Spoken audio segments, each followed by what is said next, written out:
네, 안녕하세요 여러분, 존버입니다. 이번 영상은 여러분들께서 보유하고 계신 종목과 채널에서 언급하고 있는 종목들을 리뷰를 좀 하도록 하겠습니다. 시작하기 전에 제 채널은 엘리어트 파동이론과 피보나치 황금 비율, 보조지표, 재료들을 이용해서 차트가 어떻게 흘러갈지 한번 살펴보는 그런 채널입니다. 처음 오시는 분들은 오른쪽 위에 이론 영상을 먼저 보고 오시면 이해가 잘 가실 거예요. 자, 그럼 시작하도록 하겠습니다.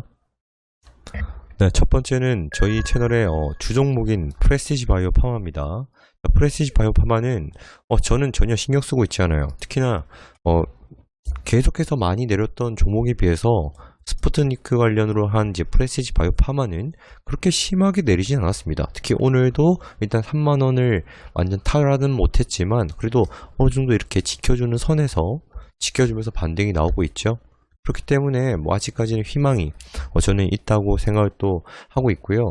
이렇게 플래그 패턴으로 보게 된다면은 이 위만 뚫어주면은 이 정도 상승 한번 기대해 볼만 하죠. 그리고 프레스티지 바이오 파마는 일단 뉴스가 굉장히 긍정적인 것들이 계속해서 나오고 있습니다. 그래서 우리가 한번 뉴스를 또 같이 한번 보는 시간을 갖도록 할게요. 자, 이거는 오늘 오전 10시쯤에 난 기사고요. 아마 이것 때문에 조금 올랐나 싶기도 해요. 일단 프레스티지 바이오 파마가 스푸트니크 생산 준비에 돌입을 한다. 한번 뉴스를 좀 보도록 하시죠. 프레스티지 바이오 파마가 러시아 코로나19 백신 스푸트니크 생산 준비를 본격화하고 있습니다. 프레스티지 바이오 파마는 휴온스 글로벌, 휴메딕스, 도란 파마와 함께 컨소시엄을 꾸리고 스푸트니크 위탁 생산 계약을 앞두고 있습니다. 컨소시엄 내 역할은 백신 원액 생산입니다. 지난 14일과 16일에는 러시아 국부펀드 기술진이 방문해 기술 이전 진행 상황을 확인하고 사전 점검을 실시했습니다. 현재는 시제품이 생산된 단계입니다. 회사 측은 오는 10월까지 백신 센터를 준공하고 생산을 위한 준비 과정을 마칠 계획입니다. 최대 생산 능력은 약 10만 4천 리터 규모입니다. 하나의 바이러스로만 생산하면 약 25억 도즈에 해당하는 양입니다. 지금은 원액을 생산하고 있지만 앞으로는 백신을 병에 주입하는 완제 생산까지 추진할 예정입니다. DS만 있는 것보다는 DP가 같이 있을 때 훨씬 선택의 이를 위해 프레스티지 바이오 잠시 제가 넘겼는데 이를 위해 프레스티지 바이오 파마는 중요한 게 보시면은 원액 생산 DS만 있는 거 아니라 완제 생산 DP까지 같이 있을 때 훨씬 선택의 여지가 큰 게 사실이다. 이제 김진우 부회장님께서 이 포장까지 다 하겠다 이런 지금 말이거든요. 그러면 일단 휴메딕스 같은 경우에는 이런 DP를 맡는 그런 역할이었는데 이것까지 파마가 해버리게 되면은 얘는 좀 안 좋을 수가 있겠죠. 일단은 그렇게 되면 일단 프레스티지 바이오 파마가 아주 극도로 수익이 이렇게 올라갈 수 있는 그런 구조가 될 수 있어요. 아셨죠? 다시 계속 보도록 하겠습니다.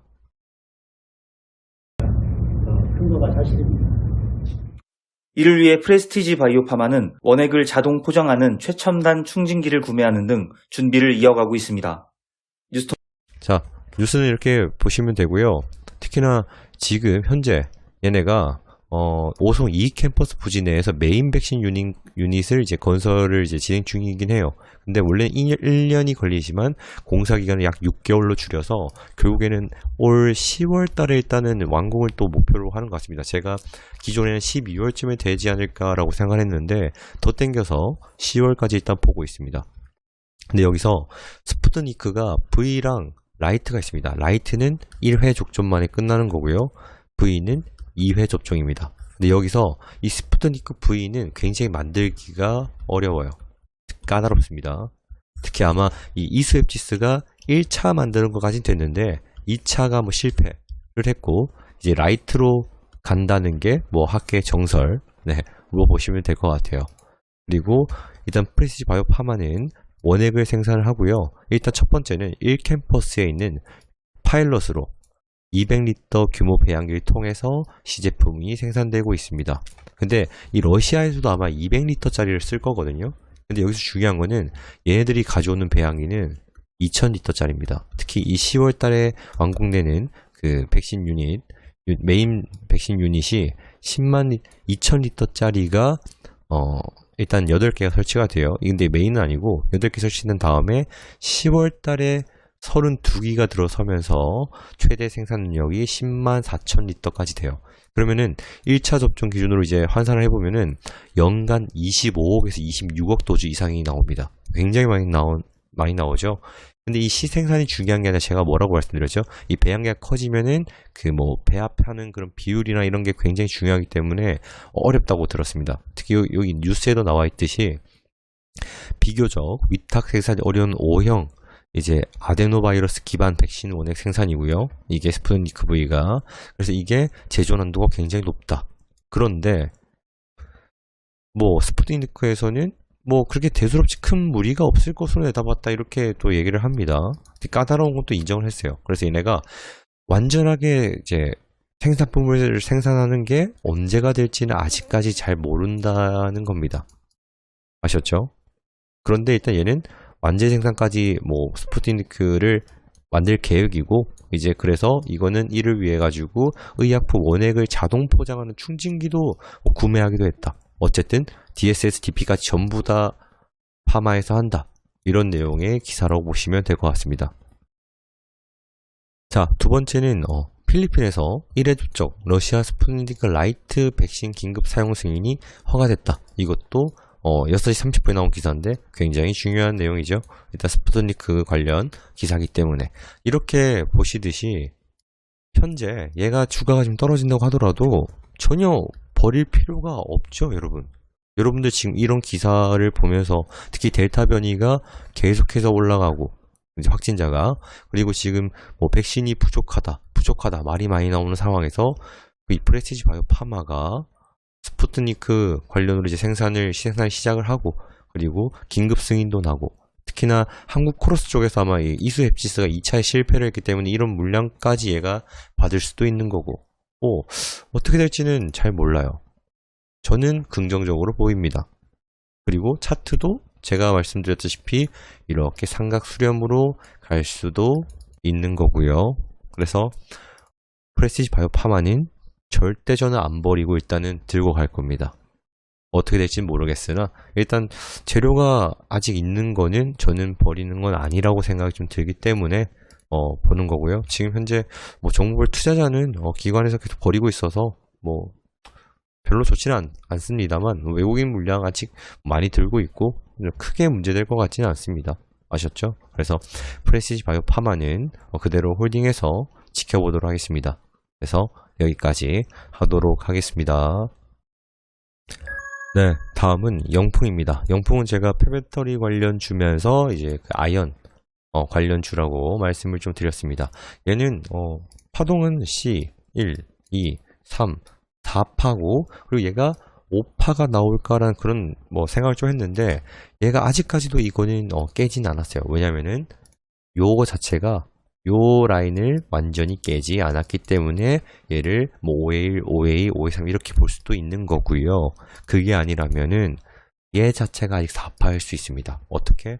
삼각 수렴으로 하나, 둘, 뭐 셋, 넷, 다섯 이런 식으로 삼각 수렴을 그린 다음에 갈 확률도 있는 거고 어쨌든 얘는 재무도 괜찮고 뭐 폐배터리 관련으로 봤어도 미래 지향성도 어느 정도 있고 고려아연도 얘가 가지고 있고요. 그래서 용풍은 시총이 크지만 나쁜 회사는 전혀 아니다. 그래서 저는 얘도 손절할 필요가 전혀 없다.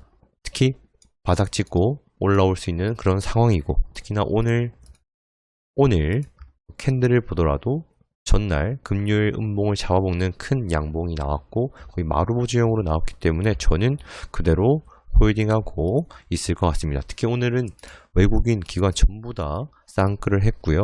특히 오늘은 폐배터리 관련주들이 좀 강세였어요. 뭐 파워로직스라든지 아니면 뭐 영화테크라든지 괜찮은 흐름이었기 때문에 뭐 전혀 문제될 거 없습니다. 그대로 홀딩하고 지켜보도록 하겠습니다. 아셨죠? 그래서 용풍도 여기까지 하도록 하겠습니다. 네, 다음은 TLB입니다. TLB는 반도체 관련주인데 제가 얘는 잠시 언급을 좀 했어요. 특히 근데 일단 얘가 121선을 잘 지켜주고 있고 여기서 반등이 또 나오기도 했고요. 그리고 얘는 퍼가 반도체 관련주 치고는 굉장히 그렇게 높은 편이 아닙니다. 여러분 종목 상세 정보를 보시면은 퍼가 14밖에 안 돼요. 굉장히 낮죠, 여러분. 신용 비율도 뭐 그렇게 높은 편은 아니고요. 그래서 이 퍼가 굉장히 낮고 뭐 저평가주라고 또 저는 좀 생각이 들고요. 재무도 그렇게 나쁜 편이 아니고 이 차트적으로 봤을 때도 일단 얘는 약간 얘도 플래그 패턴으로 또 볼 수 있지 않나라고 생각합니다. 이렇게 그러면은 이 여기 지금 현재 이 윗변 있죠? 윗변을 뚫어주게 되면은 굉장히 좋은 모습 나올 수 있어요. 근데 맞으면은 더 내려갈 수 있으나 일단 마지노선은 여기 121선 정도로 잡고 대응을 해주시면 좋을 것 같습니다. 저는 좀 전에 사가지고 한번 털고 다시 또 들어갈 생각입니다. 일단 네. 그래서 일단 여러분들한테 말씀드리는 거고요. 지금 121선 잘 지켜주고 있는 것 같으니까 뭐 크게 문제될 것 같지는 않아 보여요. 네. 하락에도 거래량이 별로 크게 없기도 하고, 그리고 종목별 투자자를 보게 되면은 매동 나쁘지 않죠, 여러분. 네. 그래서 TAB는 뭐 나쁘지 않으니까 한번 지켜보시고요. 네. 여기까지 하도록 하겠습니다. 네, 다음은 한화 시스템입니다. 한화 시스템은 제가 얘는 그냥 장투로 좀 오래 들고 가기 좋은 종목이라고 말씀드렸던 것 같고요. 얘는 파동으로 만약에 보게 되면 원래 이렇게 상장한 지 얼마 안 된 그런 애들은 좀 보기가 좀 그런데, 네. 일단 그래도 한번 보게 되면 주봉으로 뭐 이렇게 1, 2, 3 그리고 4파로 볼 수도 있겠죠. 이렇게 삼각 수렴으로 해서 4파 다음에 5파가 나올 수 있는 그런 상황이다 라고 보시면은 굉장히 좀 간단하게 볼 수가 있을 거예요. 그리고 1봉으로 보게 되면 일단 얘가 이렇게 삼각 수렴을 좀 하다가 윗변을 넘었습니다. 그렇죠? 그래서 급등이 나왔죠. 이 상황에서 눌려요. 눌리는데 지금 현재 요 눌린 자리가 이 삼각 수렴 전에 전고점 자리, 이 부분을 지지를 받는다면 여기가 일단 2차 매수 시점이 될 수가 있습니다. 여러분들 제가 몇 번이나 이런 것들을 다 설명을 했던 그런 내용이에요. 1차는 여기 이 삼각 수렴하고 넘을 때 이때가 1차고요. 이때 못 잡았을 때, 눌렸을 때 전 고점, 이 부분 지지를 받는다, 보인다면은 이때가 2차가 될 거고, 3차는 요 전 고점을 넘을 때가 아마 3차가 될 수가 있겠죠. 이 강심장인 분들이 첫 번째 강심장, 두 번째 강심장, 세 번째 강심장, 간이 이렇게 큰 순입니다. 작은 순으로 흘러가죠. 일단 이렇게 한번 보시면 굉장히 좀 좋을 것 같다 라는 느낌을 볼 수가 있을 것 같아요. 종목별 투자자 보더라도 얘는 여전히 매동이 좋아요. 아셨죠? 그래서 하나 시스템은 좀 더 지켜보셔도 괜찮을 것 같습니다. 그래서 하나 시스템도 여기까지 하도록 하겠습니다. 네, 다음은 한솔 로지스틱스입니다. 한솔 로지스틱스는 얘를 A파로 보시는 분들도 좀 계시는 것 같은데, 이게 만약에 A파라면은 얘가 B파면 이 정도로 끝나야 됩니다. 그렇게 되면 얘는 C파가 나올 수가 있어요. 일단 얘도 뭐 하나, 둘, 뭐 셋, 넷, 5번 이렇게 보셨겠죠, 보신 분은. 그리고 B파는 이 정도쯤이면은 B 정도라고 생각할 수 있습니다. 그리고 나서 C가 나오게 되면 하나, 둘, 셋, 넷, 5번 나와야겠죠. 근데 B파도 3번의 파동으로 구성이 돼야 된다고 한다면 얘는 하나, 둘, 3번으로 한 번 더 상승이 나와줘야 일단은 파동적으로 정상적이라고 보여질 수가 있을 것 같아요. 일단 뭐 분봉으로 보게 되면 또 어떻게 될지는 알 수가 없으나, 그렇게 보더라도 하나, 둘, 3번? 조금 애매합니다, 솔직히. 애매하고요. 일단 1봉으로 보게 되면 얘가 만약에 1파, 2파라면 얘가 3파, 4파라면은 이 5파도 이렇게 5파 끝이 나버려야 됩니다. 일단은. 근데 하나, 둘, 셋, 넷, 5번 이상하죠. 아니면 차라리 하나, 둘, 셋, 넷, 5으로 보시는 것도 괜찮은 방법이기도 하고요. 아셨죠? 그래서 저는 솔직히 얘는 파동으로 보기가 솔직히 좀 애매하긴 합니다. 애매하긴 한데, 일단은 이 거래량이 굉장히 많이 터진 이 부분에 대한 물량 자체가 완전히 나온 것 같다는 생각은 전혀 들지 않아서 뭐 좀 더 한번 지켜보시는 게 어떨까 싶어요. 저는 겁나시는 분들은 이 갭을 좀 메꿀 때 그때 좀 처리를 하시는 게 괜찮을 것 같고요. 일단은 얘가 21선을 넘어줬고, 특히 뭐 내일부터 해서 다시 또 반등이 좀 더 나와준다면 이 일목균형표 위로 올라가면서 다시 한번 여러분들 평단 근처로 올 수 있을 거라고 생각을 합니다. 아셨죠? 그래서 얘가 A라면은 솔직히 좀 파동 그림이 살짝 이상하긴 합니다. 네. 이게 한 번, 두 번, 세 번을 좀 더 그려야 될 것 같다는 게 원래 제어의 개인적인 좀 의견이고요. 그게 아니라면 일단 중요한 거는 얘가 이것만 안 깨면은 이 4,000원만 안 깨면은 얘는 C가 아닐 거다라고 생각을 해요. 아셨죠? 근데 또 B가 얘를 넘으려면 거의 5파라고 가정을 했을 때 이걸 넘어줘야 되는데 그럼 5파가 연장이 나와야 된다는 겁니다. 이게 연장파여야 돼요, 원래는. 아셨죠? 그래서 솔직히 좀 애매합니다. 애매하니까 좀 더 지켜보는 게 굉장히 좋을 것 같아요. 얘는. 이 자체가 5파 진행 중일 수도 있고 아니면 얘가 A, B 진행 중일 수도 있고 이 부분을 깬다면 C일 거고 분명히 아셨죠? 그래서 한솔 로지스틱스는 뭐 지금 종목별 투자자를 보더라도 굉장히 매동 자체가 좋기 때문에 확 쏟거나 그럴 일은 그렇게 크게 없다고 생각합니다. 갑자기 뭐 테이퍼링 발표가 나지 않은 이상. 네. 그래서 한솔 로지스틱스도 희망을 가지고 좀 더 지켜보도록 하시죠. 그래서 한솔 로지스틱스도 여기까지 하도록 하겠습니다. 네, 이번 영상 여기까지 하도록 하고요. 오늘 못한 종목들 같은 경우에는 제가 내일 좀 찍도록 하겠습니다.